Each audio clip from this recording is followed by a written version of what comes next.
Hi, and welcome to JOLO English Center. And of course, my name is Myra and I am the head teacher of JOLO English Trần Đại Nghĩa branch.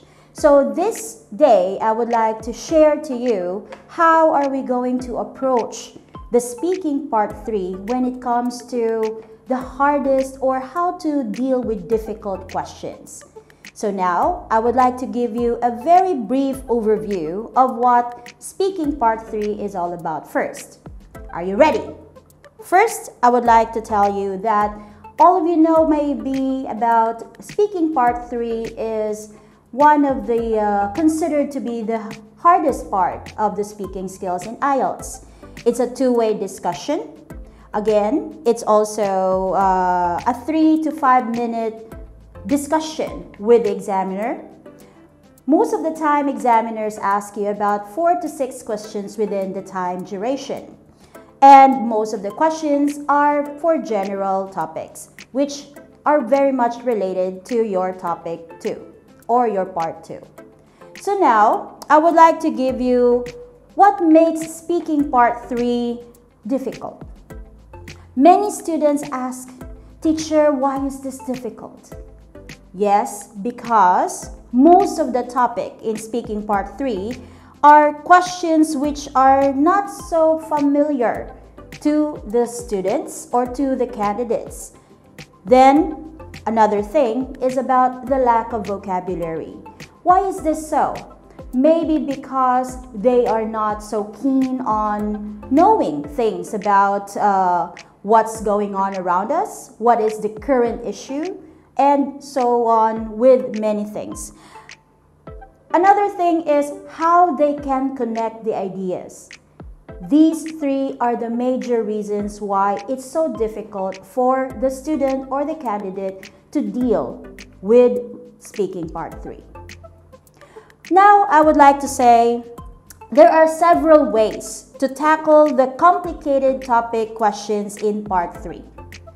First, I would like to say, listen to the examiner and try to focus on understanding the question or questions. Very important detail is that you have to be focused while your examiner is actually asking you the question. If the question is too confusing or unfamiliar to you, try to ask the examiner to either repeat the question or explain a little what the question is about. There's nothing wrong asking the examiner though. Many students would ask, "Teacher, will my score be reduced if I'll ask a question?" No, it's to clarify the question if you don't understand it. And there's nothing wrong with that, as long as you don't ask all the time to repeat or to talk about or to explain the question all the time. Another, try to comprehend the gist of the question through familiar terms or vocabulary you heard. Let's say you don't really totally understand the whole question. However, there are some words there that you may able to understand and think, possibly, all right, I have understood this topic through those words. Some words may be difficult, but some words in the question are easy to understand. So try to comprehend them so you can answer the question at some point. You may also ask few seconds, not minute, to think and organize your thoughts. Of course, there's nothing wrong if you ask for a few seconds to organize your ideas. It's normal. If you will be asked a very difficult question or an unfamiliar question, somehow you need time to think and to organize your ideas before you answer. Answer the questions or with coherence. Use fillers, for example, or opening phrases like, "It's quite a tough question for me," or "I never thought about it." There's nothing wrong saying that. In fact, it's to avoid the hesitations in the end. So if you are going to answer the question, make sure it has the relevance.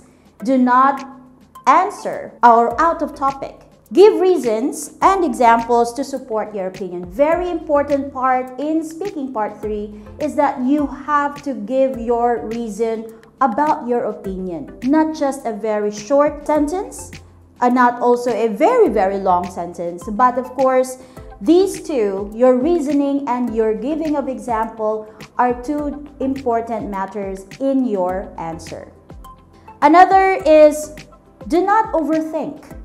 Answer directly to the point. Some maybe would think that long answers are very helpful. It will make sure that they can get a high mark. I'm sorry to say this, but no. Having a brief answer, as long as you have your opinion, your reason, and your example to the question, then that's good enough. Never tell a story. Can you make up a story in your answers?